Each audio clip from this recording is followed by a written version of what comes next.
നമസ്കാരം. ഇന്ന് നമുക്ക് സാധാരണയായിട്ട് പ്രിന്റിങ്ങിന് ഉപയോഗിക്കുന്ന കുറച്ച് പേപ്പറുകൾ പരിചയപ്പെടാം. അതായത് നമ്മൾ നിത്യജീവിതത്തിലും കൂടാതെ പ്രിന്റിങ്ങിന് കൂടുതലായിട്ട് ഉപയോഗിക്കുന്ന കുറച്ച് പേപ്പറുകളെ കുറിച്ച് നമുക്ക് ഒരു ചെറിയൊരു ക്ലാസ് സംഘടിപ്പിക്കാം. നമ്മൾ ആദ്യമായിട്ട് പോകുന്നത് ന്യൂസ് പ്രിന്റിലേക്കാണ്. ന്യൂസ് പ്രിന്റ് നിങ്ങൾക്ക് എല്ലാവർക്കും പരിചയമാണ്. അതായത് വീട്ടിൽ വരുന്ന ന്യൂസ് പേപ്പർ പ്രിന്റ് ചെയ്യാൻ ഉപയോഗിക്കുന്ന പേപ്പറാണ് ന്യൂസ് പ്രിന്റ്. ഇപ്പോൾ നമ്മൾ ഈ ചിത്രത്തിൽ കാണുന്ന പോലെ തന്നെ ഒരു വളരെ കനം കുറഞ്ഞിട്ടുള്ള ഒരു പേപ്പറാണ് ന്യൂസ് പ്രിന്റ്. ഇപ്പോൾ നമ്മൾ നോക്കുകയാണെങ്കിൽ അറിയാം, ഇതിൻ്റെ തിക്നെസ് വളരെ കുറവാണ്. തിക്നെസ് ഒത്തിരി കുറഞ്ഞിട്ടുള്ള ഒരു പേപ്പറാണ് ന്യൂസ് പ്രിന്റ്. ഇപ്പോൾ ഉദ്ദേശം 45 GSM ആണ് ഇതിൻ്റെ 45 GSM ആണ് ഇതിൻ്റെ വെയിറ്റ്. 45 GSM എന്ന് പറഞ്ഞാൽ നിങ്ങൾക്കൊരു കൺഫ്യൂഷൻ ഉണ്ടാകും. കാരണം ബേസിസ് വെയിറ്റ് നമ്മൾ പറയുന്നുണ്ട്, അതൊക്കെ തിയറിയിൽ പറഞ്ഞിട്ടുണ്ടാവും. എന്തായാലും 45 GSM ഉള്ള ഒരു ന്യൂസ് പ്രിൻ്റാണ് ഈ നമ്മൾ ചിത്രത്തിൽ കാണുന്നത്. ഇനി നമ്മൾ നേരെ പോവുകയാണെന്നുണ്ടെങ്കിൽ നമുക്കത് അപ്പോൾ ഈ വേറൊരു പ്രിൻറ്റഡ് മെറ്റീരിയൽ ഇവിടെ ഉണ്ട്. ഇതിൻ്റെ പുറം ചട്ട നമ്മൾ അച്ചടിച്ചിരിക്കുന്നത് 270 GSM ആർട്ട് കാർഡിലാണ്. നിങ്ങൾക്കതിൻ്റെ വ്യത്യാസം മനസ്സിലാവുന്നുണ്ടാവും. നോക്കൂ, നല്ല ഗ്ലേസിംഗ് ഉണ്ട്. പുറം ഭാഗത്തത് ഗ്ലേസിംഗ് ഇല്ല. പക്ഷെ പുറം ഭാഗം ഗ്ലേസിംഗ് ഇല്ലാതിരിക്കുന്നത് പുറം ഭാഗം, അത് ഈ ചട്ടയുടെ പുറം ഭാഗം മാറ്റ് ലാമിനേഷൻ ചെയ്തിരിക്കുന്നത് കൊണ്ടാണ് ചെറിയൊരു മങ്ങിയ എഫക്റ്റ്. പിന്നെ അവിടെ നമ്മൾ നേരെ വരികയാണെങ്കിൽ പിന്നെ കാണുന്നത് ഒരു A4 പേപ്പറാണ്. 70 GSM കാണുന്നുണ്ട്, ക്ലിയർ ആകുന്നുണ്ടോ? വൈറ്റ് പ്രിൻ്റ് മാപ്പ് ലിത്തോ, അതായത് പ്രിൻറ്റിങ്ങിന് ഉപയോഗിക്കുന്ന മാപ്പ് ലിത്തോ പേപ്പറാണ്. ഇതിൻ്റെ GSM 70 ആണ്. 70 GSM paper. Size double dummy ആണ്. ഡബിൾ ഡമ്മി എന്ന് പറയുമ്പോൾ 17 × 22 ആണ്. എന്ത് നമ്മുടെ ഡമ്മി, അതിൻ്റെ ഇരട്ടി, അതായത് 35 × 22. അതിൻ്റെ ബേസിസ് വെയിറ്റ് 18.6 kg ആണ്. അതായത് ഇത് 50 ഷീറ്റ് ഈ പേപ്പർ 500 ഷീറ്റ് ഈ പേപ്പർ എടുക്കുകയാണെന്നുണ്ടെങ്കിൽ, ഡബിൾ ഡമ്മിയിലുള്ള ഈ കാണുന്ന പേപ്പർ 500 ഷീറ്റ് എടുക്കുകയാണെന്നുണ്ടെങ്കിൽ അതിന് 18.6 കിലോഗ്രാം വെയിറ്റ് ഉണ്ടാവും. മനസ്സിലാവുന്നുണ്ടോ? ഇനി നമ്മൾ അടുത്ത നേരെ പോകുന്നത് നിങ്ങളൊക്കെ കണ്ടിട്ടുണ്ടാവും. ഇതെന്താണ്? സ്റ്റാമ്പ് പേപ്പറാണ് അല്ലേ? ഈ സ്റ്റാമ്പ് പേപ്പറിൻ്റെ പ്രത്യേകത എന്താണ്? നോക്കൂ, കുറച്ച് കട്ടി കൂടുതലുണ്ട്. പിന്നെ വൈറ്റ്നെസ് നോക്കൂ, വൈറ്റ്നെസ് അതിന് നമ്മൾ നേരത്തെ കണ്ട A4 പേപ്പറിനെ അപേക്ഷിച്ച് വൈറ്റ്നെസ് എന്താണ്? കുറവാണ് അല്ലേ? ഒരു ലൈറ്റ് യെല്ലോയിഷ് കളറാണ് അല്ലേ? പിന്നെ എന്താ ഒരു പ്രത്യേകത? പിന്നെ ഇതിന് വാട്ടർ മാർക്ക് ഉണ്ട് അല്ലേ? വാട്ടർ മാർക്ക് കാണിച്ചു തരാം.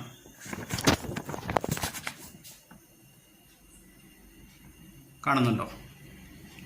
വ്യക്തമല്ലേ? അതായത് നമ്മുടെ ലോഗോ അല്ലേ? ഇന്ത്യ ഗവൺമെൻറ് ലോഗോ ആണ് ഇതിൽ കാണുന്നത്. അപ്പോൾ ഇതിൻ്റെ ഉപയോഗം, മുദ്രപത്രത്തിൻ്റെ ഉപയോഗം നിങ്ങൾക്ക് അറിയാം. എന്താണ്? സാധാരണ നമ്മൾ എഴുതാൻ തന്നെയാണ്. ആധാരങ്ങൾ എഴുതാനും കോൺട്രാക്റ്റ്, അതായത് ഇപ്പോൾ ഉദാഹരണം പറയുന്നത് വാടക കരാറൊക്കെ എഴുതാൻ തന്നെയാണ് നമ്മൾ സാധനം ഉപയോഗിക്കുന്നത്. പിന്നെ നമ്മൾ അടുത്തൊരു വാട്ടർ മാർക്കുള്ള പേപ്പറിലേക്ക് പോവുകയാണ്. അത് കണ്ടോളൂ. അതിൻ്റെ പേര് ഞാൻ പറയുന്നില്ല, നിങ്ങൾ തന്നെ വായിച്ചു. എന്താണ്?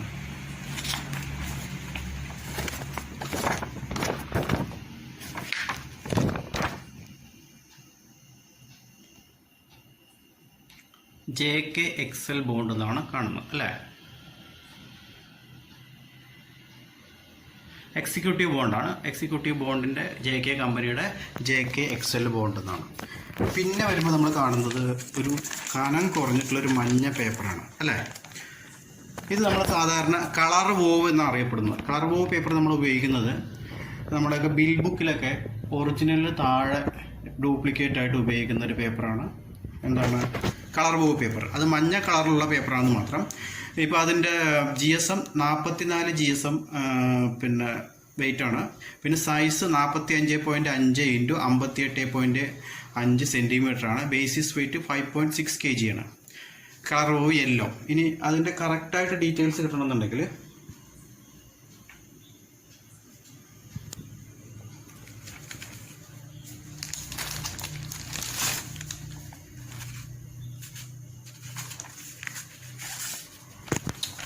ഇതാണ് ഇപ്പോൾ കാണിച്ചിട്ടുള്ള യെല്ലോയുടെ റാപ്പറിൻ്റെ മുകളിൽ വരുന്ന ഷീറ്റ്. കാണുന്നുണ്ടോ? എത്രയാണ്? 5. ഇപ്പോൾ പറഞ്ഞിട്ടുള്ള കാര്യങ്ങൾ അങ്ങനെ തന്നെയാണ്. എന്താണ്? 45.5 × 58.5 സൈസ്. പിന്നെ 480 ഷീറ്റാണ്. സാധാരണ റീമിൽ 500 ഷീറ്റ് ഉണ്ട്. പക്ഷേ ഈ അമരാവതി എന്ന് പറയുന്ന കമ്പനിയിൽ വരുന്നത് 480 ഷീറ്റ് നമുക്ക് അവർ തരുള്ളൂ. വെയിറ്റ് വന്നിട്ട് 5.5 kg ആണ്. ഓക്കെ. നമ്മൾ അടുത്തൊരു പേപ്പറിലേക്ക് പോകാം. ഇപ്പം നമ്മൾ അമരാവതിയുടെ ഇതാ കണ്ടത്, ഇത് യെല്ലോ പറഞ്ഞിട്ടുള്ള അമരാവതി കമ്പനിയുടെ യെല്ലോ പേപ്പർ ഉണ്ട്. ഇനി അടുത്തൊരു പേപ്പർ അൺബ്ലീച്ച്ഡ് പേപ്പറാണ്. കണ്ടോ, ഇതിന് വളരെ കുറവാണ് കളർ അല്ലേ. ഇത് പിന്നെ നിങ്ങൾക്ക് ബ്ലീച്ചിങ് അൺബ്ലീച്ചിങ് ഒക്കെ നമുക്ക് അറിയാം. എന്തിലാണ് നമ്മൾ പേപ്പറിൻ്റെ മാനുഫാക്ചറിങ്ങിൽ പറയുന്നുണ്ട്, ബ്ലീച്ച്ഡ് അൺബ്ലീച്ച്ഡ് പേപ്പറൊക്കെ പറയുന്നുണ്ട്. അതുകൊണ്ട് ഇത് അൺബ്ലീച്ച്ഡ് പേപ്പറാണെന്നുള്ള കാര്യം മാത്രം നിങ്ങൾ അറിയാം. പിന്നെ ഇത് ഉപയോഗിക്കുന്നത് എവിടെയാണ്? ഇതും ബിൽ ബുക്കിൽ തന്നെയാണ് ഉപയോഗിക്കുന്നത്. ബിൽ ബുക്കിൻ്റെ അടിയിൽ ഡ്യൂപ്ലിക്കേറ്റ് ആയിട്ടോ ട്രിപ്ലിക്കേറ്റ് ആയിട്ടോ ക്വാഡ്രൂപ്ലിക്കേറ്റ് ആയിട്ടോ ഉപയോഗിക്കാം. പിന്നെ വരുന്ന പേപ്പർ ആർട്ട് പേപ്പർ. എല്ലാവർക്കും അറിയുന്നുണ്ട് ആർട്ട് പേപ്പർ എന്ന് കേട്ടിട്ടെങ്കിലും ഉണ്ടാവും അല്ലേ. ആർട്ട് പേപ്പറിന് തിളക്കം കണ്ടോ, ഗ്ലേസിങ് കാണുന്നുണ്ടോ? അപ്പോൾ ഇതിൻ്റെ നോക്കൂ, 90 GSM ആർട്ട് പേപ്പറാണ് ഇപ്പോൾ ഞാൻ കാണിക്കുന്നത്.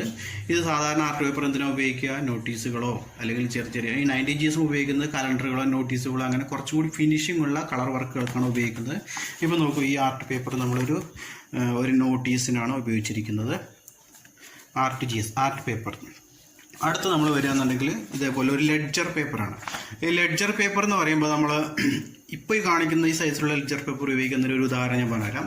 നമ്മൾ പിന്നെ മുദ്രപത്രത്തിലൊക്കെ നമ്മൾ 200 രൂപയുടെ മുദ്രപത്രത്തിൽ വാടക കരാർ ഉണ്ടാക്കുക എന്ന് പറഞ്ഞാൽ ചിലപ്പോൾ ആ എഴുതി വരുമ്പോൾ ചിലപ്പോൾ അതൊരു 6 ഷീറ്റിലുണ്ടാവും. പക്ഷേ 200 രൂപയുടെ മുദ്ര പേപ്പർ ചിലപ്പോൾ 2 കഷ്ണം ഉണ്ടാവുള്ളൂ, 100-ന് 2 ഉണ്ടാവുള്ളൂ. അപ്പോൾ ബാക്കിയുള്ളതൊക്കെ നമുക്ക് എന്ത് ചെയ്യണം? വെള്ള പേപ്പറിൽ നമുക്ക് അതിൽ ആഡ് ചെയ്യാം. പക്ഷേ കൂടുതൽ ആളുകൾ ആഡ് ചെയ്യുന്നത് എന്താണ്? ഇതുപോലെ ലെഡ്ജർ പേപ്പറുകളാണ് ആടുന്നത്. ലെഡ്ജർ പേപ്പർ നോക്കിക്കോളൂ, ഇത് കാണാൻ പറ്റും. എന്താണ് കണ്ടോ, ലൈൻസ് വാട്ടർമാർക്ക് കറക്റ്റായിട്ട് കാണാൻ പറ്റുന്നുണ്ട് അല്ലേ? കാണുന്നില്ലേ ലൈൻസ് വാട്ടർമാർക്കുകൾ? അപ്പോൾ ഇതാണ് ലെഡ്ജർ പേപ്പർ. ഇതിന് തിക്നെസ് കൂടുതലാണ്.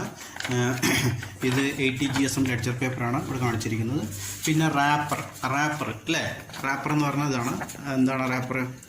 നമ്മൾ എന്തെങ്കിലും ഒരു ബുക്കൊക്കെ ഉണ്ടാക്കി കഴിഞ്ഞാൽ അത് റാപ്പ് ചെയ്യാൻ ഉപയോഗിക്കുന്നതാണ് നമ്മൾ റാപ്പർ എന്ന് പറയുന്നത്.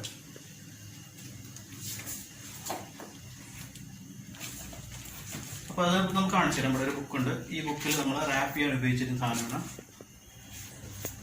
ഇപ്പോൾ ഇതൊരു ബിൽ ബുക്കാണ് അല്ലേ. ഈ ബിൽ ബുക്കിന് മുകളിലൊരു ചെറിയൊരു കട്ടി കൂടിയ ഒരു ഷീറ്റ് ഉപയോഗിച്ചിട്ടുണ്ട് അത് റാപ്പ് ചെയ്യാനായിട്ട്. ഇതാണ് നമ്മൾ റാപ്പർ. ഇതിനാണ് ഉപയോഗിക്കുന്നത്. പ്രിൻ്റ് ചെയ്യാൻ ഉപയോഗിക്കും. ഇതുപോലെ ബൈൻഡിങ്ങിന് സ്പേസ് സമയത്ത് ഇതുപോലെ റാപ്പ് ചെയ്യാൻ ഉപയോഗിക്കും. അപ്പോൾ ഞാൻ നേരത്തെ കാണിച്ചിട്ടുള്ള 70 GSM എന്താണ്? 70 GSM A4 പേപ്പറാണ്. അതിൻ്റെ താഴെ ഒരു ഡ്യൂപ്ലിക്കേറ്റ് ഉണ്ട് കണ്ടോ, കനം കുറഞ്ഞിട്ടൊരു ഡ്യൂപ്ലിക്കേറ്റ് ഉണ്ട്. പിന്നെ എന്താണ്? ഒരു ട്രിപ്ലിക്കേറ്റ് ഉണ്ട് കണ്ടോ. ഈ അമരാവതിയുടെ യെല്ലോ എന്ന് പറഞ്ഞിട്ടുണ്ടായിരുന്നു, അതിൻ്റെ ഒരു ഉദാഹരണം ഇപ്പോൾ കാണിച്ചുകൊണ്ടിരിക്കുന്നത്. അത് നോക്കാം. ഓക്കെ, ഇനി നമ്മൾ അടുത്ത് നേരെ പോകുന്നത് കാർഡാണ്. ഇത് ബഫ് കാർഡാണ്. അതായത് കളറ് വൈറ്റ്നെസ് കുറവുണ്ട്, പക്ഷേ എന്താണ് കുറച്ചും കൂടി സൗണ്ട് കേൾക്കുന്നില്ലേ, കുറച്ചും കൂടി തിക്നെസ് കൂടുതലുണ്ട് അല്ലേ. തിക്നെസ് കൂടുതലുള്ള ഒരു ബഫ് കാർഡാണ് നമ്മൾ ഉപയോഗിക്കുന്നത്. അപ്പോൾ ഇത് സാധാരണ നമ്മൾ എന്തിനാണ് ഉപയോഗിക്കുക? കാർഡിൻ്റെ ഉപയോഗം എന്ന് പറഞ്ഞു കഴിഞ്ഞാൽ ഇതുപോലെ ഏതെങ്കിലും ബുക്കിൻ്റെ കുറച്ച് കട്ടിയുള്ള കവറുകൾ പ്രിൻ്റ് ചെയ്യാൻ ഉപയോഗിക്കാം. അല്ലെങ്കിൽ കാർഡ് നമ്മളിപ്പോൾ അറ്റൻഡൻസ് കാർഡ് അല്ലെങ്കിൽ ഫീ കാർഡ് ഇത്തരം കാര്യങ്ങൾക്കൊക്കെ നമ്മൾ എന്ത് ഉപയോഗിക്കാം? ഇതുപോലത്തെ കാർഡുകൾ ഉപയോഗിക്കാം. പിന്നെ വരുന്നത് കറൻസി പേപ്പറാണ്. ഇപ്പോൾ കറൻസി പേപ്പറിൽ പറയുമ്പോൾ തന്നെ നിങ്ങളിത് കാണുന്നുണ്ട് അല്ലേ. എന്താ കാണുന്നത് നോക്കൂ, മഹാത്മാഗാന്ധിയുടെ വാട്ടർമാർക്ക് കാണുന്നുണ്ട് അല്ലേ. അപ്പോൾ കറൻസി പേപ്പർ ഇതിന് ഉപയോഗിക്കുന്നത് സ്പെഷ്യൽ മെയ്ഡ് കറൻസി പേപ്പറാണ് ഉപയോഗിക്കുന്നത്. അതിലും ഇതേപോലെ വാട്ടർമാർക്കുണ്ട്. പിന്നെ വരുന്നത് നമ്മൾ ആർട്ട് പേപ്പർ പറഞ്ഞു അല്ലേ. ആർട്ട് കാർഡാണിത്. ആർട്ട് കാർഡ് അതിൽ നമ്മൾ പ്രിൻ്റ് ചെയ്തിരിക്കും കാണിക്കുന്നതാണ് ആർട്ട് കാർഡ്. നോക്കൂ, ഗ്ലേസിംഗ് ആർട്ട് കാർഡ്. ഇവിടെ പിന്നെ ലാമിനേഷൻ ഉണ്ട്. അത് കൂടാതെ തന്നെ ഇപ്പുറം നോക്കിയാൽ നമുക്ക് അറിയാൻ പറ്റും. പിന്നെ ഒരു ആർട്ട് കാർഡിൻ്റെ മുകളിൽ നമ്മൾ എന്ത് ചെയ്തിരിക്കുന്നത്? മാറ്റ് ലാമിനേഷൻ ചെയ്തിരിക്കുക. അതുകൊണ്ടാണ് കുറച്ച് റഫായിട്ടോ അല്ലെങ്കിൽ കുറച്ച് മങ്ങിയ എഫക്റ്റ് തോന്നുന്നത്. ബാക്കിൽ നോക്കൂ, നല്ല ഗ്ലേസിംഗ് ഉണ്ട് അല്ലേ. അപ്പോൾ അത് ഒരു സൈഡ് മാറ്റ് ലാമിനേഷൻ ചെയ്തിരിക്കുന്നതാണ് കാണുന്നത്. പിന്നെ നമുക്ക് ടെക്സ്റ്റേർഡ് പേപ്പർ. ഇതിൽ കണ്ടു ഒരു ലൈൻ ഇങ്ങനെ കാണുന്നുണ്ട് അല്ലേ. ടെക്സ്റ്റേർഡ് പേപ്പറിൻ്റെ ഒരു ഉദാഹരണമാണ് ഇപ്പോൾ നമ്മൾ കാണിച്ചതിന് വിസിറ്റിംഗ് കാർഡിലുള്ള ടെക്സ്റ്റേർഡ് പേപ്പർ. ആ ടെക്സ്റ്റേർഡ് പേപ്പറിന് പല ചിലപ്പോൾ ചെക്കായിരിക്കും, ചിലപ്പോൾ ഇതുപോലത്തെ റൂളിങ് പോലത്തെ ചെറിയ ലൈനുകളായിരിക്കും. അതാണ് ഇവിടെ കാണിക്കുന്നത് ടെക്സ്റ്റേർഡ് പേപ്പർ. പിന്നെ നമ്മൾ മാർബിൾ പേപ്പർ. ഈ മാർബിൾ പേപ്പർ എന്തിനാണ് നമ്മൾ ഈ വർഷം അവസാനം ബൈൻഡിങ്ങിലേക്ക് മനസ്സിലാക്കും. നമ്മൾ സാധാരണ ബൈൻഡ് ചെയ്യുന്ന ബുക്കിൻ്റെ പുറംചട്ടയിൽ ഭംഗിക്ക് വേണ്ടി ഒട്ടിച്ചു കൊടുക്കുന്ന ഒരു ഷീറ്റാണ് മാർബിൾ ഷീറ്റ് എന്ന് പറയുന്നത്, മാർബിൾ പേപ്പർ. പിന്നെ നേരത്തെ പറഞ്ഞു 130 GSM ആർട്ട് പേപ്പറിൻ്റെ കാര്യം പറഞ്ഞിട്ടുണ്ടായിരുന്നു. Art paper. ഇനി വരുന്നൊരു പേപ്പറാണ് സ്റ്റിക്കർ പേപ്പർ. ഇത് നോക്കും, ഇത് സ്റ്റിക്കർ പേപ്പറാണ്. സ്റ്റിക്കറിന് എന്തിനാണ് നമ്മൾ ഉപയോഗിക്കുന്നത്? നിങ്ങൾക്കൊക്കെ അറിയാം സ്റ്റിക്കർ എന്തിനാണ്. കണ്ടോ, കയ്യിലൊട്ടിപ്പിടിക്കുന്നത്. ഈ സ്റ്റിക്കർ പേപ്പർ നമ്മൾ പല ആവശ്യങ്ങൾക്ക് ഉപയോഗിക്കാറുണ്ട്. നമ്മൾ ചെറിയ ചെറിയ ബുക്കിൽ ചെറിയ ഒട്ടിക്കാൻ സ്റ്റിക്കറുകളായിട്ടും, വെഡ്ഡിങ് കാർഡിൽ ചെറിയ സ്റ്റിക്കർ ഒട്ടിക്കും. അല്ലെങ്കിൽ ഇതുപോലെ സ്റ്റിക്കറിൻ്റെ ഉപയോഗം ആ പേരിൽ തന്നെ ഇതാണ്, എന്തിനാ എവിടെയെങ്കിലും ഒട്ടിച്ച് പിടിപ്പിക്കാനുള്ള സ്റ്റിക്കർ പേപ്പർ. ഇതും അങ്ങനെ തന്നെയാണ്. ഇതിന് 2 പോർഷനാണ്. മുകളിലുള്ള പോർഷൻ 90 Gs താഴെ ഒരു സപ്പോർട്ടിങ് ഉണ്ട് അല്ലേ. നോക്കൂ സ്റ്റിക്കറിൻ്റെ പ്രത്യേകത. സ്റ്റിക്കറിൻ്റെ പ്രത്യേകത എന്താണെന്ന് വെച്ച് കഴിഞ്ഞാൽ, നമ്മൾ മുകളിലുള്ള ഷീറ്റിൻ്റെ കൂടാതെ താഴെ ഒരു ഷീറ്റ് ഉണ്ട്.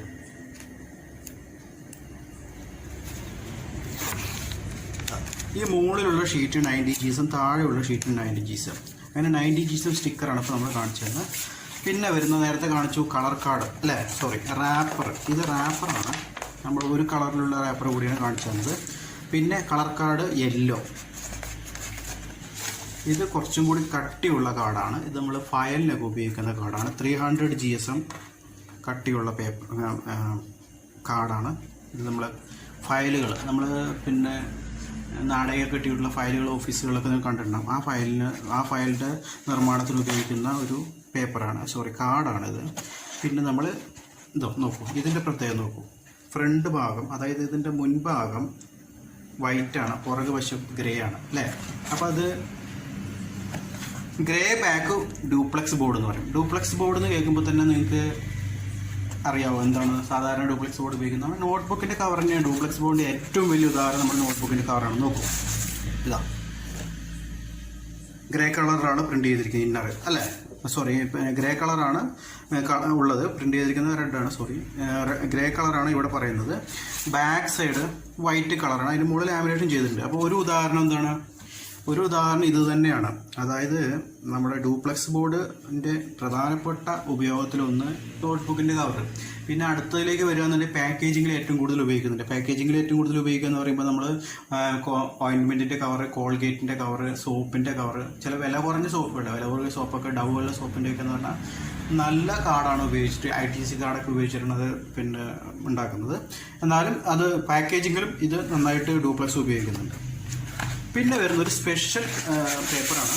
നമ്മൾ സിൽവർ, അതായത് മുകളിൽ സിൽവറും താഴെ മുകൾ ഭാഗം സിൽവർ കോട്ട് ചെയ്തിട്ടുണ്ടാവും, താഴെ സാധാരണ വൈറ്റ് തന്നെയാണ്. ഇതും ഒരു ഡ്യൂപ്ലെക്സ് ബോർഡിൽ വരുന്ന സാധനമാണ്. ഇത് പാക്കേജിങ്ങിനാണ് ഏറ്റവും കൂടുതൽ ഉപയോഗിക്കുന്നത്. അപ്പോൾ ഇത്തരം കാര്യങ്ങളാണ് നമുക്ക് പേപ്പറിനെ കുറിച്ച് പറയാനുള്ളത്. ഇപ്പോൾ ഞാൻ നേരത്തെ പറഞ്ഞിട്ടുള്ള പേപ്പറുകളുടെ പ്രത്യേകതകൾ പറയുകയാണെന്നുണ്ടെങ്കിൽ, ഇപ്പോൾ അതൊരു പേപ്പറിൻ്റെ ഇതാണ്, ഒരു കമ്പനിയുടെ പേപ്പറിൻ്റെ പിന്നെ റാപ്പറിൻ്റെ മുകളിൽ വരുന്നതാണ്. നോക്കൂ, മാപ്ലിത്തോ ബ്ലൂ കളറുള്ള മാപ്ലിത്തോ, അതായത് 56-71 സൈസ്, 130 GSM ആണ് അതിൻ്റെ തിക്നെസ്. അത് റാപ്പറാണ്, നമ്മൾ നേരത്തെ കാണിച്ച റാപ്പർ തന്നെയാണ് സംഭവം. പിന്നെ 150 ഷീറ്റ് ഉണ്ട്, 7.8 kg ആണ് ഇതിൻ്റെ വെയിറ്റ്. SPBയുടെ കമ്പനിയുടെ ഇതാണ്. അതുപോലെ തന്നെ നേരത്തെ അമരാവതി ഞാൻ കാണിച്ചു തന്നു നിങ്ങൾക്ക്. പിന്നെ വേറൊരു ഇതുള്ളത് 9.5 kgയുടെ 160 GSM പേപ്പർ കട്ടിയുള്ളത്, അതായത് കളർ കാർഡില്ലേ, ആ കളർ കാർഡിൻ്റെയാണ് ഈ സംഭവം. പിന്നെ നമ്മൾ നേരത്തെ കാണിച്ചിട്ടുള്ള ഒരു എക്സിക്യൂട്ടീവ് ബോണ്ട് ഉണ്ട്. ആ ബോണ്ടിൻ്റെ ഡീറ്റെയിൽസ് ആണ് കൊടുത്തിരിക്കുന്നത്. അതായത് 90 GSM പേപ്പർ 100 എണ്ണം ഉണ്ട്. പിന്നെ വെയിറ്റ് വന്നിട്ട് 0.56 kg ആണ്. പക്ഷെ അത് ബേസിസ് വെയിറ്റ് അല്ല അത്. പിന്നെ സൈസ് എവോയുടെ സൈസ് എല്ലാവർക്കും അറിയുന്നുണ്ടാവും, എന്നാലും ഒന്നുകൂടി പറയും, 210-297 mm ആണ്. അപ്പോൾ ഇത്രയും കാര്യങ്ങളാണ് നമ്മൾ പേപ്പറിനെ കുറിച്ച് പറയാനുള്ളത്. നിങ്ങൾ വീട്ടിലുള്ള പേപ്പറുകൾ കളക്ട് ചെയ്തിട്ട് അതെന്ത് പേപ്പറാണ്, എനിക്ക് തിക്നെസ് എത്രയുണ്ട്, അത് ഏത് കാറ്റഗറിയിൽ വരുന്നൊക്കെ നിങ്ങൾ നോക്കുക. ഏറ്റവും തിക്നെസ് കുറവുള്ളൊരു പേപ്പറാണത്. മാനിഫോൾഡ് പേപ്പർ എന്നാണ് അറിയപ്പെടുന്നത്, മാനിഫോൾഡ്. ഇപ്പോൾ ഇതിൻ്റെ ഒരു പ്രത്യേകത എന്ന് പറയുന്നത് നമുക്ക് കാണിച്ചു തരാം. അപ്പോൾ നമ്മളൊരു പ്രിൻ്റഡ് മെറ്റീരിയൽ വെച്ചിരിക്കുകയാണ്, അതിൻ്റെ മുകളിൽ നമ്മളിത് വയ്ക്കണം. നോക്കൂ, ഏതാണ്ട് എല്ലാം വിസിബിളാണ് അല്ലേ. അതായത് വളരെ കനം കുറഞ്ഞതും എന്നാൽ സുതാര്യമായ പേപ്പറാണ് അല്ലേ. അതായത് താഴെയുള്ള വസ്തുക്കളൊക്കെ മുകളിൽ കാണാൻ പറ്റുന്നത്. ഇതിൻ്റെ ബാക്കിൽ പ്രിൻ്റ് ചെയ്യാന്നുണ്ടെങ്കിൽ അത് ഉറപ്പായിട്ടും ഈ വശത്ത് കാണാൻ പറ്റും. അതായത് ഇതിന് പിന്നെ പ്രിൻ്റഡ് കളറിനൊക്കെ ഹൈഡ് ചെയ്യാനുള്ള കഴിവ് വളരെ കുറവാണ്. പുവർ ഒപ്പാസിറ്റിയാണ് ഇതിനുള്ളത്. അതുകൊണ്ട് തന്നെ ഇതിൻ്റെ ഉപയോഗങ്ങൾ പണ്ട് കാലത്തൊക്കെ നമ്മൾ ലെറ്റർ പ്രസ്സിലൊക്കെയാണ് ഉപയോഗിച്ചുകൊണ്ടിരുന്നത്. ഇപ്പോൾ ഇതിൻ്റെ ഉപയോഗം വളരെ കുറവാണ്. ഇപ്പോൾ 2-3 ഭാഗത്താണ് ഇത് കാണാറുള്ളത്. ഒന്ന്, നമ്മൾ ഈ ഓഫ്സെറ്റ് പ്ലേറ്റൊക്കെ PS പ്ലേറ്റൊക്കെ വരുന്നതിൻ്റെ ഇടയിൽ പാക്കിങ്ങിന് ഉപയോഗിക്കാറുണ്ട്. 2, നമ്മൾ ഈ പിന്നെ ലെറ്റർ ഇടൊക്കെ ഉണ്ടാക്കുമ്പോൾ ബാക്ക് കട്ട് ചെയ്തിട്ട് പശ തേക്കും. ആ പശ തേക്ക് കുറച്ചും കൂടി ഒരു ഉറപ്പ് കിട്ടാൻ വേണ്ടിയിട്ട് അവിടെ ഒട്ടിച്ചു കൊടുക്കുന്നതാണ് ഈ പേപ്പർ കണ്ടിട്ടുള്ളത്. നമുക്ക് അടുത്ത പേപ്പർ നോക്കൂ, കളർഫുള്ളായിട്ട് പേപ്പറാണ്. ഇതിൻ്റെ ഒരു വശം സാധാരണ നമ്മുടെ പേപ്പറിൻ്റെ തന്നെയാണ്. മറുവശത്ത് നമ്മൾ എന്താണ് പിഗ്മെന്റ്സ് കൊടുത്തിട്ട് കളർ കൊടുത്തിട്ടുണ്ട് അല്ലേ. അതും ഫാസ്റ്റായിട്ട് കളറാണ്. ഇപ്പോൾ ഇതിൽ കാണുന്നത് ഓറഞ്ച് കളറാണ്, അതായത് ഓറഞ്ച് കളർ. അപ്പോൾ ഇതുകൊണ്ടാണ്, ഇത് മാത്രമല്ല സാധാരണ ഓറഞ്ച് അല്ല, കുറച്ചും കൂടി പെട്ടെന്ന് അറിയാൻ പറ്റുന്ന ഓറഞ്ചാണ്. അതുകൊണ്ടാണ് ഫ്ലോറസെന്റ് പറയുന്നത്. ഫ്ലോറസെന്റ് ഓറഞ്ചാണ് കൊടുത്തിരിക്കുന്നത്. ഇതിന്റെ ഉപയോഗം സാധാരണ അഡ്വർടൈസിങ്ങിന് തന്നെയാണ്. സാധാരണ ചെറിയ പോസ്റ്ററുകൾ അടിക്കാനോ അല്ലെങ്കിൽ ചെറിയ നോട്ടീസുകൾ അങ്ങനെ ഇതിൽ അടിക്കാറില്ല. എങ്കിലും സാധാരണ പോസ്റ്ററുകളും അല്ലെങ്കിൽ വലിയ പോസ്റ്ററാണ്, ചെറിയ പോസ്റ്ററാണ്, ഓഫ്സെറ്റിലാണ്, പിന്നെ ഓഫ്സെറ്റാണ് സാധാരണ വേണ്ടത്. സ്ക്രീനൊക്കെ ചെയ്യാൻ പറ്റും, സ്ക്രീനും ചെയ്യാം. അപ്പോൾ അതിനാണ് ഈ പേപ്പർ ഉപയോഗിക്കുന്നത്, ഫ്ലോറസെന്റ് പേപ്പർ. ഓക്കെ, ഇനി അടുത്ത് വരുന്നതാണ് നമ്മൾ എക്സിക്യൂട്ടീവ് പേപ്പറാണ്. ബിസിനസ് പേപ്പറിൽ വരുന്ന ഒരു വെറൈറ്റിയാണിത്. 100 GSM എക്സിക്യൂട്ടീവ് ബോണ്ടാണ്. ഇപ്പോൾ ഇതിൽ നമ്മൾ കാണുന്നുണ്ട് അല്ലേ, ബോണ്ട് എന്ന് എഴുതിയത് ഇവിടെ തന്നെ കാണാനുണ്ട്. നോക്കൂ, വളരെ നേരത്തെ ഇതിൽ നോക്കുകയാണെന്നുണ്ടെങ്കിൽ എക്സിക്യൂട്ടീവ് ബോണ്ട് എന്ന് കാണാനുണ്ട് അല്ലേ. എക്സിക്യൂട്ടീവ് ബോണ്ടാണ് എഴുതിയിരിക്കുന്നത്. റോയൽ എക്സിക്യൂട്ടീവ് ബോണ്ട് എന്നാണ് എഴുതിയിരിക്കുന്നത്, കണ്ടോ. അപ്പോൾ ഇത് 100 GSM എക്സിക്യൂട്ടീവ് ബോണ്ടാണ്. ഇതിൻ്റെ സാധാരണ നമ്മൾ ലെറ്റർ ഹെഡുകൾ അല്ലെങ്കിൽ ഓഫീസ് ലെറ്റേഴ്സ്, അതുപോലെ തന്നെ ഓഫീസിൽ നിന്ന് പിന്നെ മറ്റുള്ള ഭാഗങ്ങളിലേക്ക് അയക്കുന്ന ലെറ്റേഴ്സ് ആണെങ്കിൽ മൾട്ടി കളർ ചെറിയ വർക്കുകളൊക്കെ ഇതിൽ ചെയ്യാറുണ്ട്. നല്ല പേപ്പറാണത്. പിന്നെ അടുത്ത പേപ്പറാണ് ഇതിൻ്റെ. ഈ പേപ്പറും നമുക്ക് അറിയുന്ന പോലെ തന്നെ ഇതിനൊരു തിളക്കം, ഒരു അപാരമായ തിളക്കം കാണുന്നുണ്ട് അല്ലേ. മോൾ വശം നോക്കുക, ആർട്ട് പേപ്പറിനുള്ളതിനേക്കാളും ഒരു തിളക്കം മോൾ ഭാഗത്തുണ്ട്. ഇത് കാസ്റ്റ് കോട്ടഡ് പേപ്പർ എന്നാണ് പറയുന്നത്. ബിസിനസ് പേപ്പറിൽ തന്നെ വരുന്നതാണ് കാസ്റ്റ് കോട്ടഡ് പേപ്പർ. ഇത് കൂടാതെ ഇതിന് മിറർ കോട്ട് പേപ്പർ എന്നുകൂടി ഒരു ലോക്കൽ നെയിം ഉണ്ട്, മിറർ കോട്ട് പേപ്പർ. കാരണം നിങ്ങൾക്ക് അറിയാം ഇതൊരു കണ്ണാടി പോലെ ഇരിക്കുന്നത്, അതുകൊണ്ട് തന്നെയാണ് മിറർ കോട്ട് പേപ്പർ എന്ന ലോക്കൽ നെയിം. കൂടാതെ ഇതിനെ കാസ്റ്റ് കോട്ടഡ് പേപ്പർ എന്നാണ് നമ്മൾ സാധാരണ പിന്നെ ഇൻഡസ്ട്രിയിലൊക്കെ വിളിക്കാറ്. അപ്പോൾ ഇത് സാധാരണ പാക്കേജിങ്ങിനാണ് ഉപയോഗിക്കുന്നത്. ലേബൽസ്, നമ്മൾ ആ പിക്കിൾസിന്റെ ലേബൽസ് ആണെങ്കിലും അല്ലെങ്കിൽ മെഡിസിൻസ് ലേബൽസും ഒക്കെ വളരെ ക്വാളിറ്റി ആയിട്ടുള്ള നല്ല രജിസ്ട്രേഷൻ കിട്ടുന്ന, എക്സ്പാൻഷൻ വളരെ കുറവുള്ളതും പെട്ടെന്ന് ഡ്രൈ ആവുന്ന ഒരു പേപ്പറാണ് കാസ്റ്റ് കോട്ടഡ് പേപ്പർ. ഇത് ഇപ്പം നമുക്കിവിടെ കിട്ടിയിരിക്കുന്ന ഒരു സ്റ്റിക്കറാണ്. അതിൻ്റെ വൺ സൈഡ് നോക്കൂ, വൺ സൈഡ് പിന്നെ ഗം ഷീറ്റ്, അടിയിൽ ഗം, അതായത് താഴെ ഗമ്മ അപ്ലൈ ചെയ്തിട്ടുണ്ട്, മുകൾ ഭാഗത്ത് ഇതും ചെയ്തിട്ടുണ്ട്. ഒരു ഗം ഷീറ്റാണ് നമുക്ക് കിട്ടിയിരിക്കുന്നത്. സാധാരണ അല്ലാത്ത മിറർ കോട്ട് പേപ്പറും ഉണ്ട് കേട്ടോ. ഇതാണ് ഗം ഷീറ്റാണിത്. ഓക്കെ, അപ്പോൾ നമുക്ക് അത് മാറാം. ഇത് ഇൻഡസ്ട്രിയൽ പേരും നമ്മൾ പറഞ്ഞ് ലോക്കൽ പേരും പറയും. ഇനി വരുന്ന പേപ്പറാണ് ഇത് നമ്മുടെ ലെഡ്ജർ പേപ്പറാണ് അല്ലേ. ലെഡ്ജർ പേപ്പർ നമുക്കറിയാം, രജിസ്റ്റേഴ്സ്, ഇതും ബിസിനസ്സിൽ വരുന്നതാണ്, ബിസിനസ് പേപ്പറിൽ വരുന്നതാണ്. രജിസ്റ്ററുകൾ ഉണ്ടാക്കാൻ ഉപയോഗിക്കാം. അതുപോലെ തന്നെ പിന്നെ നമ്മൾ പറയുന്നുണ്ട്, നമ്മൾ ആധാരമൊക്കെ എഴുതി, നേരത്തെ പറഞ്ഞിട്ടുള്ളതാണ്, ആധാരമൊക്കെ എഴുതി കഴിഞ്ഞ് കഴിഞ്ഞാൽ അതിൻ്റെ 1 or 2 മുദ്ര പേപ്പർ കഴിഞ്ഞ് കഴിഞ്ഞാൽ പിന്നെ ബാക്കി അഡീഷൻസ് ആയിട്ട് നമ്മളിത് ഉപയോഗിക്കാറുണ്ട്. രജിസ്റ്റേഷനൊക്കെ നല്ല തിക്നെസ് ഉള്ളതും നല്ല പ്രിൻറ്റിങ്ങിനാണെങ്കിലും നല്ല സ്റ്റെബിലിറ്റി ഉള്ള പേപ്പറാണ്. പെട്ടെന്ന് ഇങ്ക് ഉണങ്ങി കിട്ടുന്ന പേപ്പറാണ്. പിന്നെ കാണാം, ഇതാ ഒരു പേപ്പറല്ല, എന്നാൽ നമുക്കത് പറയുന്ന പോലെ ഒരു കവർ മെറ്റീരിയലല്ല. ശരിക്കും ഇതൊരു നിങ്ങൾക്കറിയാം റീസൈക്കിൾഡ് പേപ്പറാണ്, റീസൈക്കിൾഡ് സബ്സ്ട്രേറ്റ്. അതായത് നമ്മൾ പിന്നെ വേസ്റ്റ് വരുന്ന എല്ലാ പേപ്പറുകളും കൂട്ടി നമ്മൾ ഇപ്പോൾ വീണ്ടും ഉണ്ടാക്കുന്ന ഒരു പേപ്പറാണ്. അല്ലെങ്കിൽ ഇതൊരു പേപ്പറായിട്ട് ഉപയോഗിക്കാം, അല്ലെങ്കിൽ ഒരു കവറിങ് മെറ്റീരിയലായിട്ട് ഉപയോഗിക്കാം, എന്താണെങ്കിലും ഉപയോഗിക്കാം. നമുക്ക് ഇതിൽ പല മാർക്കുകളും കാണുന്നുണ്ട്, ബ്ലാക്കും വൈറ്റും ബ്ലൂ ഒക്കെ. അതായത് പണ്ട് പ്രിന്റ് ചെയ്തിട്ടുള്ള മെറ്റീരിയൽസ് എല്ലാം കൂടി റീസൈക്കിൾ ചെയ്ത് എടുത്തു വരുന്ന പേപ്പറാണ്. ഇവിടെയൊക്കെ പല മാർക്കുകളും നീല, പച്ചയും, മഞ്ഞയും, കറുപ്പൊക്കെ കാണാനുണ്ട്, കണ്ടോ. അങ്ങനെ റീസൈക്കിൾഡ് പേപ്പറാണിത്. ഓക്കെ, ഇനി നമുക്ക് അടുത്ത് കിടക്കാവുന്ന പേപ്പറാണ്. നമ്മൾക്ക് ഈ പേപ്പർ രണ്ടും സുപരിചിതമാണ്, 3 പേപ്പർ. Okay, colour 3 കളറാന്നുള്ളൂ. ഇത് നിങ്ങൾ സാധാരണ ചാർട്ട് പേപ്പർ അസൈൻമെന്റ് സബ്മിറ്റ് ചെയ്യാനാണെങ്കിലും അല്ലെങ്കിൽ പിന്നെ സാധാരണ ചെറിയ വരകൾക്കും, ഇപ്പോൾ നമ്മൾ ഡ്രോയിങ് ഒക്കെ വരയ്ക്കാൻ, പിന്നെ പെൻസിൽ ഡ്രോയിങ്ങിനാണെങ്കിൽ ജലഛായങ്ങളൊക്കെ, ജലഛായ ഇതിന് ചെയ്യാൻ പറ്റില്ല, പെൻസിൽ ഡ്രോയിങ്ങിനും അങ്ങനെ ഷെയ്ഡ് ചെയ്യാനൊക്കെ ഉപയോഗിക്കുന്ന ഒരു ചാർട്ട് പേപ്പർ കടകളിൽ നിന്നൊക്കെ വാങ്ങിക്കുന്നുണ്ടാവും. അതാണ് ഈ പറയുന്ന പിന്നെ കളർ കാർഡിൽ തിക്ക് കാർഡാണിത്. സാധാരണ നമ്മൾ ഇത് തന്നെയാണ് പിന്നെ പ്രിന്റിങ്ങിന് ഉപയോഗിക്കാറുണ്ട്. ചെറിയ ബുക്കുകളുടെയൊക്കെ കവർ പേപ്പറിൽ വരുന്ന ഒരു കാറ്റഗറിയുള്ളത്. 3 കളറാണെന്നുള്ളൂ, പക്ഷെ സംഭവം എല്ലാത്തിൻ്റെയും കണ്ടൻസും വെയിറ്റും കാര്യങ്ങളൊക്കെ ഒന്നാണ്. അപ്പോൾ ഇത് നമ്മുടെ ചാർട്ട് പേപ്പർ. ഇനി നമ്മൾ വരുന്നത് കുറച്ചുകൂടി കട്ട് ചെയ്തിട്ടുള്ള ഒരു പേപ്പറാണ്. നോക്കൂ, ഇതിൻ്റെ മുകൾ വശം നല്ല മിനുസമുണ്ട്, അതായത് നല്ല സ്മൂത്താണ്. താഴ്വശം കുറച്ച് റഫാണ് അല്ലേ.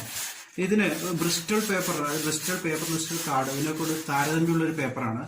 പക്ഷെ ഇത് ഇപ്പോൾ നമ്മളിവിടെ സാധാരണ ഉപയോഗിക്കുന്നത് ഫയലുകളില്ലേ, പേപ്പർ ഫയലുകളൊക്കെ ഉണ്ടാക്കാനായിട്ട് ഉപയോഗിക്കുന്ന പേപ്പറാണ്. കുറച്ച് നല്ല കട്ടിയുണ്ട്, 300 GSM കട്ടിയുണ്ട്.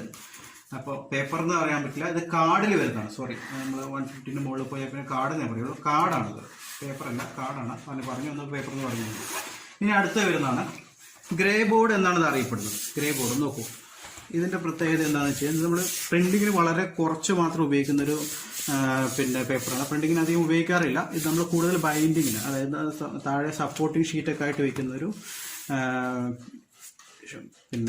ഒരു പേപ്പറാണ് ഇത്. സോറി, ഒരു കാർഡാണിത്. ഇത് കൂടാതെ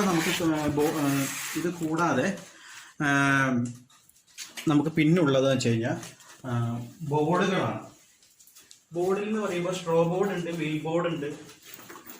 അത് കൂടാതെ തന്നെ നമുക്ക് സ്ട്രോ ബോർഡ് നമുക്ക് കാണുമ്പോൾ തന്നെ അറിയാൻ പറ്റും. അതായത് സ്ട്രോ ബോർഡിൻ്റെ പ്രത്യേകത നോക്കൂ, ഇതാണ് സ്ട്രോ ബോർഡ്. സ്ട്രോ ബോർഡിന് ഇത് 36 ounce ആണ്. 36 ounce സ്ട്രോ ബോർഡാണിത്. അതിന് തിക്നെസ് അനുസരിച്ച് നമ്മൾ പറയുന്നത് 12 ounce, 16 ounce അങ്ങനെ പറഞ്ഞിട്ട് ഓരോ തിക്നെസ് അനുസരിച്ചാണ് വരുന്നത് സ്ട്രോ ബോർഡ്. ഇത് നമ്മൾ ബൈൻഡിങ്ങിന് തന്നെ ഉപയോഗിക്കുന്നത്. നിങ്ങൾക്ക് സാധാരണ അറിയുന്ന പോലെ തന്നെ ഹാർഡ് കവർ ബൈൻഡിങ്ങിനാണ് നമ്മൾ ഈ സ്ട്രോ ബോർഡ് ഉപയോഗിക്കുന്നത്. കൂടാതെ നമ്മൾ മിൽ ബോർഡ് ഉപയോഗിക്കാറുണ്ട്. സ്ട്രോ ബോർഡിന്റെ പ്രത്യേകത എന്ന് വെച്ചാൽ കുറച്ചും കൂടി ഫ്ലെക്സിബിൾ ആണ്. എത്ര നമുക്ക് ഒരു പരിധി വരെ വളയ്ക്കാൻ പറ്റും. പക്ഷേ മിൽ ബോർഡ് അങ്ങനെ നമുക്ക് ഒരു പരിധി കൂടുതൽ വളച്ചു കഴിഞ്ഞാൽ മിൽ ബോർഡ് ഒടിഞ്ഞു പോകും. സ്ട്രോ ബോർഡ് ഒടിഞ്ഞു പോവെങ്കിലും കുറച്ചും കൂടി ഫ്ലെക്സിബിൾ ആയിട്ടുള്ളൊരു ബോർഡാണ് സ്ട്രോ ബോർഡ്. അപ്പോൾ ഇത് മിൽ ബോർഡും ഇത് സ്ട്രോ ബോർഡും. അപ്പോൾ അതിൻ്റെ ഉപയോഗം നമ്മൾ പറഞ്ഞു കഴിഞ്ഞു. പിന്നെ വരുന്ന ഒരു പേപ്പറാണ് നിങ്ങൾ ഒരു എൻവലപ്പ് പേപ്പർ എന്ന് പറയുന്ന സംഭവം നമ്മൾ പഠിക്കാനുണ്ട്. എൻവലപ്പ് പേപ്പർ നോക്കൂ, ഇതിൻ്റെ ഫിനിഷിങ് നോക്കൂ. പക്ഷേ ഇത് കണ്ടു കഴിഞ്ഞാൽ നമ്മൾ സാധാരണ ഇതുപോലെ തോന്നുന്നത് അത് നമ്മുടെ ക്രാഫ്റ്റ് പേപ്പർ പോലെയാണ്. പക്ഷേ ഇതൊരു എൻവലപ്പ് പേപ്പർ തന്നെയാണ്. ഇത് കൂടാതെ എൻവലപ്പ് പേപ്പറിൽ വരുന്ന എൻവലപ്പ് പേപ്പർ കൊണ്ട് ഉപയോഗിച്ചിട്ടുള്ള എൻവലപ്പുകൾ കാണിച്ചു തരാം. നോക്കൂ, വളരെ ബഫാണത്, ബഫ് കളറാണ്. 110 GSM. ഈ പേപ്പറിൻ്റെ തിക്നെസ് 110 GSM ആണ്. 110 GSM തിക്നെസ് ഉള്ള ബഫ് കാർഡാണ്. സോറി, ബഫ് പേപ്പർ കൊണ്ട് ഉണ്ടാക്കിയിട്ടുള്ള എൻവലപ്പ് പേപ്പർ കൊണ്ട് ഉണ്ടാക്കിയിട്ടുള്ള ഒരു എൻവലപ്പാണിത്. ഇത് കൂടാതെ വളരെ കുറഞ്ഞ നേരിയ രീതിയിലുള്ള ഒരു എൻവലപ്പ് പേപ്പർ നമുക്ക് പഠിക്കാനുണ്ട്. അതുകൊണ്ടാണ് നമ്മളിത് കാണിച്ചു തരുന്നത്. അപ്പോൾ പേപ്പറുകളെ സംബന്ധിച്ചിട്ടുള്ള വിവരങ്ങൾ ഇത്രയാണ്. നിങ്ങൾക്ക് ഏകദേശം ഒരു ഐഡിയ കിട്ടിയിട്ടുണ്ടാവും വിചാരിക്കുന്നു. നമസ്കാരം. ഇന്ന് പേപ്പറിൻ്റെ ഗ്രെയിൻ ഡയറക്ഷൻ, അതായത് ലോങ് ഗ്രെയിൻ, ഷോർട്ട് ഗ്രെയിൻ എന്ന് പറയുന്നത്, ഇത് നമുക്ക് ഏത് ഡയറക്ഷനിലാണ് പേപ്പറിൻ്റെ ഫൈബർ എല്ലാം സ്ഥിതി ചെയ്യുന്നത് നോക്കിയിട്ട് അതിനനുസരിച്ച് വേണം നമുക്ക് പ്രിൻറ്റിങ്ങിലാണെങ്കിലും ബൈൻഡിങ്ങിലാണെങ്കിലും കൈകാര്യം ചെയ്യാം. അപ്പോൾ നമുക്ക് ഏത് ഡയറക്ഷനിലാണ് പേപ്പറിൻ്റെ ഫൈബർ ഉള്ളതെന്ന് നമുക്ക് ആ പേപ്പറിൽ നോക്കി മനസ്സിലാക്കാൻ പറ്റില്ല. അത് നമുക്ക് ചെറിയ ടെസ്റ്റുകൾ ചെയ്ത് മനസ്സിലാക്കാം. അതിൽ ഏറ്റവും പ്രധാനപ്പെട്ടുള്ള ടെസ്റ്റാണ് പേപ്പർ കേൾ ടെസ്റ്റ്. പേപ്പറിൽ മോയ്സ്ചർ കൊടുത്തതിന് ശേഷം നമ്മൾ അതിലൊരു ബെൻഡ് വരും. ആ ബെൻഡിൻ്റെ ഡയറക്ഷൻ നോക്കിയിട്ടാണ് നമ്മൾ ഫൈബറിൻ്റെ ഡയറക്ഷൻ കണക്കാക്കുന്നത്. അത് കൂടാതെ ഒരു ടെസ്റ്റാണ് നമ്മൾ പേപ്പർ ഗ്രെയിൻ ടെസ്റ്റ്. കൂടാതെ പേപ്പർ ബെൻഡ് ചെയ്ത് നോക്കിയിട്ട് നമുക്ക് ഗ്രെയിൻ ഡയറക്ഷൻ കണ്ടുപിടിക്കാൻ പറ്റും. കൂടാതെ പേപ്പർ ടിയർ, പേപ്പർ നമ്മൾ കീറി നോക്കിയിട്ട് നമുക്ക് അതിൻ്റെ ഗ്രെയിൻ ഡയറക്ഷൻ കണ്ടുപിടിക്കാം. ഫസ്റ്റ് നമുക്ക് പേപ്പർ കേൾ ടെസ്റ്റിലേക്ക് പോവാം. പേപ്പർ കേൾ ടെസ്റ്റ് എന്ന് പറയുമ്പോൾ പേപ്പറിൻ്റെ ഒരു കഷ്ണം മുറിച്ച് നമുക്കതിൽ മോയ്സ്ചർ കൊടുത്തിട്ട് നോക്കാം. അപ്പോൾ നമുക്കിവിടെ ഒരു കഷ്ണം പേപ്പർ ഉണ്ട്. ആ പേപ്പറിൻ്റെ ഒരു കഷ്ണം നമുക്ക് മുറിക്കാം. ആ മുറിച്ചതിന് ശേഷം നമുക്കതിന് മോയ്സ്ചർ കൊടുത്തിട്ട് അത് ബെൻഡ് ആവുന്നുണ്ടോ നോക്കാം. ആ ബെൻഡ് ആവുന്ന ഡയറക്ഷൻ നോക്കി നമുക്ക് കണ്ടുപിടിക്കാം.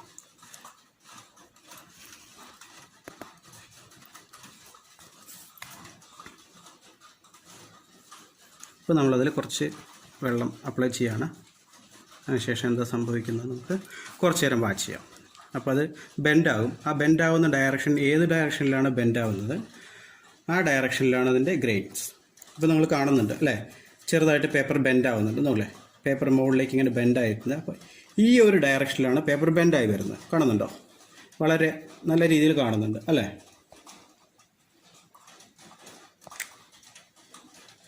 ഈ ഒരു ഡയറക്ഷനിലാണ് പേപ്പർ ബെൻഡ് ആവുന്നത്. അപ്പോൾ നമ്മുടെ പേപ്പറിൻ്റെ ഗ്രെയിൻസ് ഇങ്ങനെ ഇരിക്കുന്നു. അതായത് പേപ്പറിൻ്റെ ഫൈബേഴ്സ് എല്ലാം ഈ ഒരു ആകൃതിയിലായിരിക്കും. ഇതിനകത്ത് ഇടയ്ക്ക് ഓരോന്ന് ഇങ്ങനെ ഉണ്ടെങ്കിലും സാധാരണ എല്ലാ ഫൈബേഴ്സും ഈ ആകൃതിയിലായിരിക്കും. ഇങ്ങനെ ഒരു രീതിയിൽ നമുക്ക് എന്ത് ചെയ്യാം, പേപ്പറിൻ്റെ ഗ്രെയിൻ ഡയറക്ഷൻ കണ്ടുപിടിക്കാം. കൂടാതെ പേപ്പർ നമുക്ക് കീറി നോക്കാം. കീറി നോക്കുമ്പോൾ രണ്ട് വശത്തു നിന്ന് നമ്മൾ പേപ്പറിനെ കീറി നോക്കാം. ഇങ്ങനെ നമ്മൾ സാധാരണ പേപ്പറിനെ കീറുകയാണ്. ഏതാണ്ട് പേപ്പർ കറക്റ്റായിട്ട് ഏതാണ്ട് ഒരു ലൈനിൽ ഒത്തു വന്നിട്ടുണ്ട്. തിരിച്ച് കീറി നോക്കാം. ഇതിൻ്റെ ക്രോസ് ആയിട്ട് കീറി നോക്കാം. നോക്കൂ, ഇതിൻ്റെ വ്യത്യാസം നോക്കൂ. ഈ പേപ്പർ എന്താണ് ഏതാണ്ട് വളഞ്ഞ് പൊളഞ്ഞാണ് പോയിരിക്കുന്നത്. പക്ഷേ ഇവിടെ നോക്കും നമ്മൾ കറക്റ്റ് എങ്ങനെ വന്നിരിക്കുന്നത്, കറക്റ്റ് ഏതാണ്ട് ഒരു ലൈനിലാണ് വന്നത്. അപ്പോൾ ഇതിൻ്റെ ഗ്രെയിൻസ്, പേപ്പറിൻ്റെ ഗ്രെയിൻസ് നമുക്ക് ഇങ്ങനെയാണ് ഇരിക്കുന്നത്.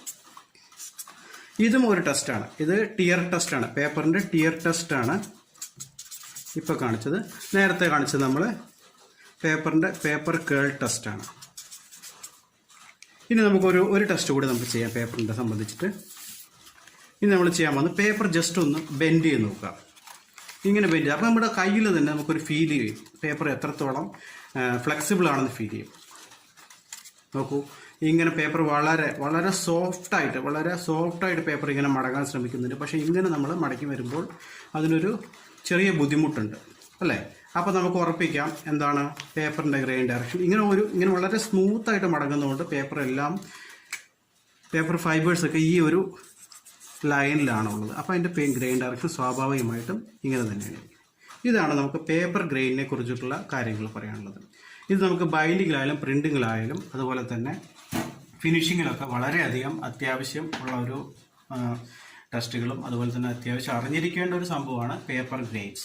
ഏത് ഡയറക്ഷനിലാണ് പേപ്പറിൻ്റെ പേപ്പറിൻ്റെ ഫൈബർ സ്ഥിതി ചെയ്ത് മനസ്സിലാക്കിയാൽ മാത്രമാണ് നമുക്ക് പേപ്പർ നല്ല രീതിയിൽ ഫീഡ് ചെയ്യാനും പ്രിൻറ്റ് ചെയ്യാനൊക്കെ നമുക്ക് പ്രിൻറ്റിങ്ങിൽ പറ്റുള്ളൂ. ബൈൻഡിങ്ങിലാണെങ്കിലും അങ്ങനെ കറക്റ്റായിട്ട് ചെയ്യാൻ പറ്റും.